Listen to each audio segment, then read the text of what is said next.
welcome! If this is your first time watching our channel, I am Melissa and I have 6 kids. We love to bake together and we homeschool and we just have a lot of fun creating and making memories. So we wanted to start this channel and start a little baking / cooking show to share some of the creations that we make and hopefully inspire you to make new recipes and expand your palate and try new things that are both delicious and nutritious. And we hope you enjoy this. We have a lot of fun doing this together and we're glad that you can join us in this journey. We put a lot of time and effort into these videos and we hope you enjoy watching them as much as we enjoy making them. If you haven't subscribed yet, please click the button below so you can watch more fun videos.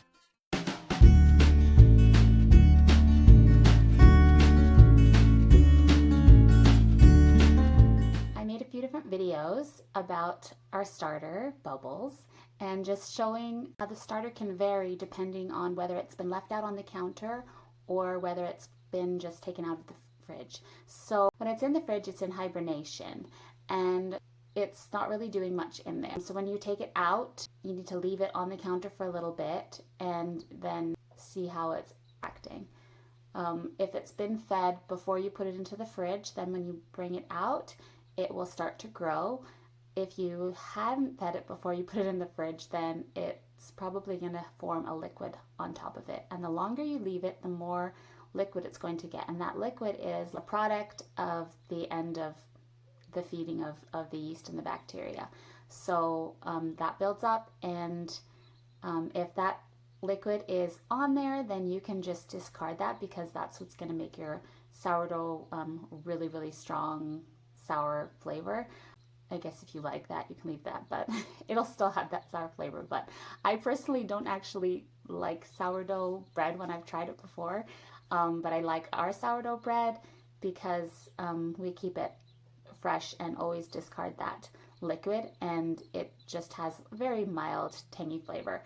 Also, the longer you let it rise for, the more you're going to get that flavor, so that will affect it as well.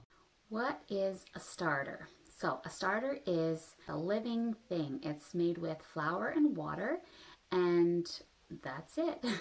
You just put flour and water together and beautiful things happen. There's yeast and bacteria in the environment, and they feed off of the flour and water and produce gas bubbles, and with that production of the bubbles, that causes the rising, and then once it's reached its peak, it will start to fall, and then lactic acid is produced, and that is left basically the waste product. So when you see an unfed starter, it will have liquid on the top, and that is the lactic acid buildup. So we use a starter, also known as natural yeast, instead of yeast. Commercial yeast was used years later after people had already been making sourdough bread for hundreds and hundreds of years. So it's basically does a similar thing, but it does it too fast, and so there's not enough time for things to be broken down enough to be digestible. The yeast and the bacteria break down the proteins and the carbs in wheat and makes it so that it's more digestible. It also breaks down some of the gluten. There still is some gluten in it, but a lot of people who are gluten intolerant are able to have sourdough bread without any problems. Unless, of course, they have a wheat allergy, and then they probably still can't have it. So I started making sourdough bread probably about 8 years ago. It's been a big part of our family. My husband grew up having whole wheat bread daily. That was kind of his thing. I grew up having commercial bread, but when we got married, he wanted me to start making bread, and so I started doing that a few years after we were married, once we had a real oven in our home. I was introduced to sourdough bread by my cousin. She had inherited a starter from somebody else, and they had previously been off of gluten, and she said that they were able to eat that without any problems. And I had been considering going off of bread because I just found it made me tired and just feel kind of icky and heavy, and I just didn't feel very good when I would have it. And she told me that they had just started using sourdough starter, and she got it from someone else. So it had been around for, I think, like, I don't know, hundreds of years or something. I don't know how long it had been, but a long time it had been passed down. And so she offered to give me some, and they had actually been off of gluten for a long time before that, and they were able to start using sourdough bread and not have any issues. And so that was exciting for me, and I got that and started learning about it and started using it, and it's been really good for our family and for me. So I wanted to show you a few videos of different stages of the starter and what it looks like when it's hungry and what it looks like when it's at its peak. First video shows a starter that needs to be fed, and then I document it as it rises, being able to tell what it looks like when it's ready. That was a big problem when I first got mine. I didn't really understand when it was good to use, and so I would pour off the liquid and feed it and then use it like right away, or I would like pour off the liquid and then use it, which you can totally do that, but there's just certain recipes that that's okay for, and then other ones where you need all those bubbles and the rising of the starter to enhance the rising in your dough. So it just depends on what you're making, but usually you want to use a fed starter that's happy and full of bubbles and ready to go. And so I just wanted to show you how it gets bigger over time. The second video is showing you how to feed a starter, which there are various ways to actually do this, depending on the hydration that you want for your starter. I'm not really going to get into all that, but basically I wanted to create this video for those who want to start using sourdough, understanding how to feed their starter, and also when to use it. And you don't have the same problems I did, where I would use that kind of starter and my bread would look great, and as soon as I put it into the oven it would collapse, and that happened a lot of times.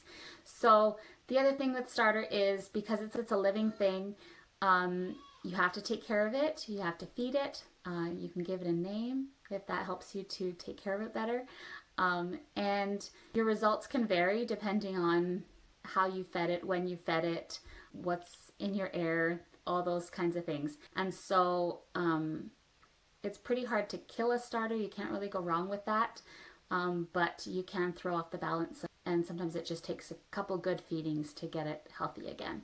So the variations in the feeding are in the ratios of the water to flour, and for me, I kind of do equal portions, mostly a little bit extra flour, but pretty even flour and water, using cup measurements. Now the most accurate way to feed your starter is by using a scale. We don't have a digital scale, and so I've never done it that way, but now that it's been quite a few years and we're like getting more serious bread makers, I really feel like it's important to invest in a digital scale now, and so that will be our next thing to do. If you have a digital scale and you love it, please comment below and let me know what kind it is, because we are on the search for one. I just wanted to create this video for those who don't have a scale. I didn't want you to feel like because you don't have a scale you can't do sourdough. There are other ways to do it. So the way that I do it is mostly by its texture and consistency. You want the consistency to look like a thick porridge. I find that that is a really good consistency to keep it at, and you pretty much can't go wrong with that. You can have it a little more solid, I find if it's runnier than that, it just doesn't rise as well. It doesn't have enough of the nutrients that they need to get to a higher rise. It may double, but the other ones can even triple in size as they grow.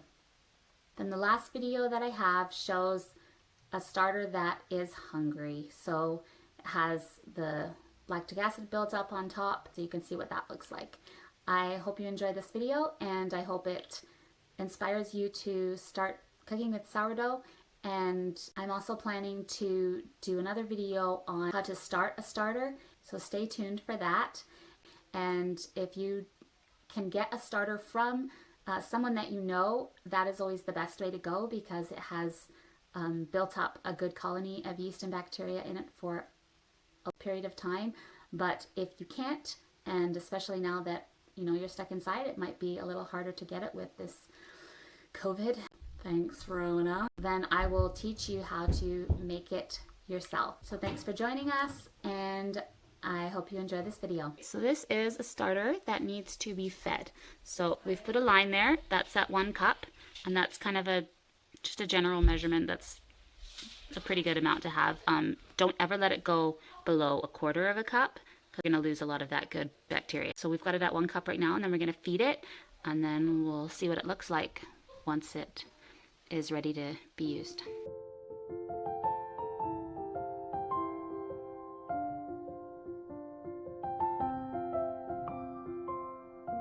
It's pretty good. See, it's full of all these lovely little bubbles.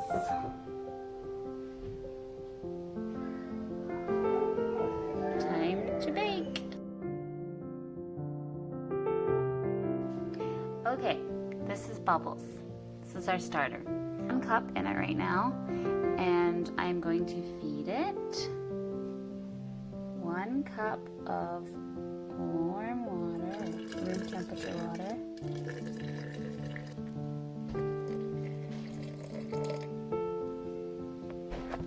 One cup of flour.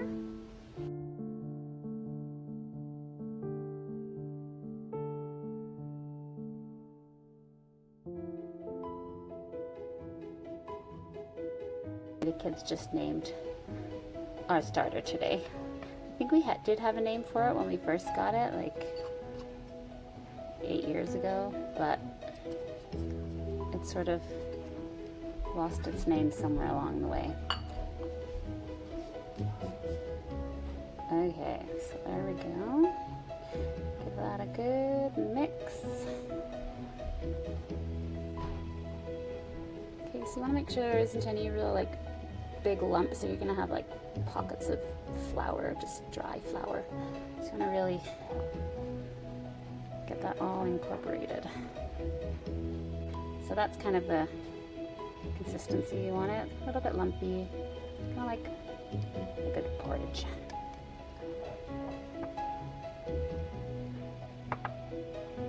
And then put the lid on. Just barely kind of put it on. So I want to completely seal it totally tight. Some people use a paper towel with an elastic around it, and that allows more of the yeast to get in, but I find it works just fine with that.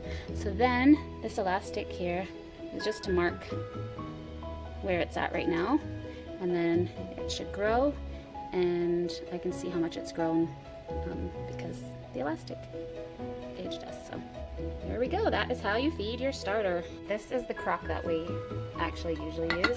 Mark made it in his art class when he was going to university, and I really like it because it doesn't seal. It allows the air to get in enough to make it really nice. And then because we're making larger amounts, you have to have 2 jars going to have enough starter for the amount of bread we make.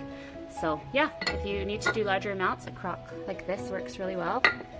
And I just also wanted to use the jar just because you can see when it gets full of bubbles, but you can also just check by looking through the top when it's ready. See, there's a little bit of bubbles now, but it's just getting started. I took this starter out of the fridge this morning, and I fed it last night, and then it's been out for about an hour. So it's getting those nice big bubbles. That's what we want to see. It has a big bubble. Big bubbles, and then we look in the top.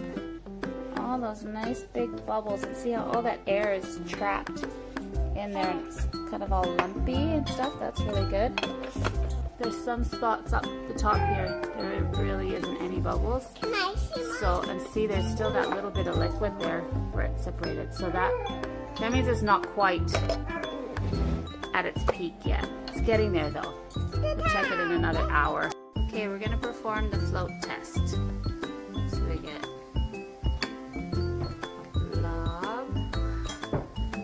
Let's see if it floats. It's floating. and happy. Time to make some naan bread.